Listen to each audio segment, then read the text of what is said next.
বাজির মশলাকে বোমার মশলা বলে দিল বিজেপি, কিন্তু পুলিশ বলছে বোমা নয়, বাজি। 2022-এ ভগবানপুরের অর্জুননগরে বোমা বিস্ফোরণ কাণ্ডে ন্যাশনাল ইনভেস্টিগেশন এজেন্সি বা এনআইএ এর লিস্টে নাম উঠেছিল তৃণমূল নেতা সুবীর মাইতির। সুবীরকে এবার গ্রেপ্তার করল ভূপতিনগর থানার পুলিশ। বিজেপি বিধায়ক রবীন্দ্রনাথ মাইতি দাবি করেছেন, বোমা তৈরির মশলা সমেত গ্রেপ্তার করা হয়েছে তৃণমূল নেতাকে। তবে প্রশাসন সূত্রে খবর, বোমার মশলা নয়, তৃণমূল নেতার দোকান থেকে উদ্ধার হয়েছে বাজি তৈরির মশলা। বোমা বলেছে তাও বাঁচোয়া। বিজেপির যা হালত, বাজিকে শিবাজিও বলতে পারে যে কোনো দিন।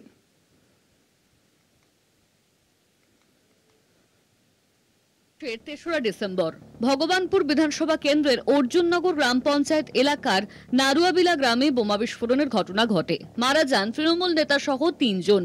আর সেই ঘটনায় তদন্তকারী এনআইএ লিস্টে ছিল তৃণমূল নেতা সুবীর মাইতির নাম। ভূপতিনগর থানার পুলিশের হাতে গ্রেপ্তার সুবীর মাইতি।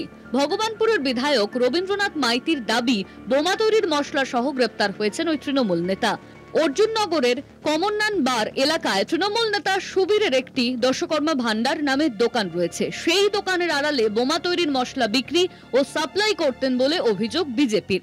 কমননান বার, অর্জুননগর অঞ্চলের কমননান বার, সেখানে তৃণমূল কংগ্রেস এক লিডার নেতা সুবীর মাইতি,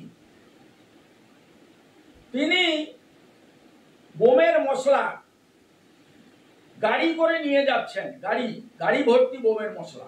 এই অভিযোগকে সম্পূর্ণ ভিত্তিহীন বলছে তৃণমূল, যদিও তারা তদন্তের উপর আস্থা রেখেছে।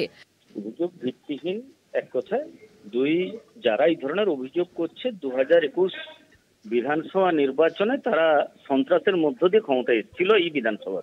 তার বিজেপির মতো করে অভিযোগ করছে, সত্যতা আইনত প্রমাণ হবে, পুলিশ ইনভেস্টিগেশন করছে, আইনের মধ্য দিয়ে সত্য ঘটনা উদ্ঘাটিত হয়ে যাবে।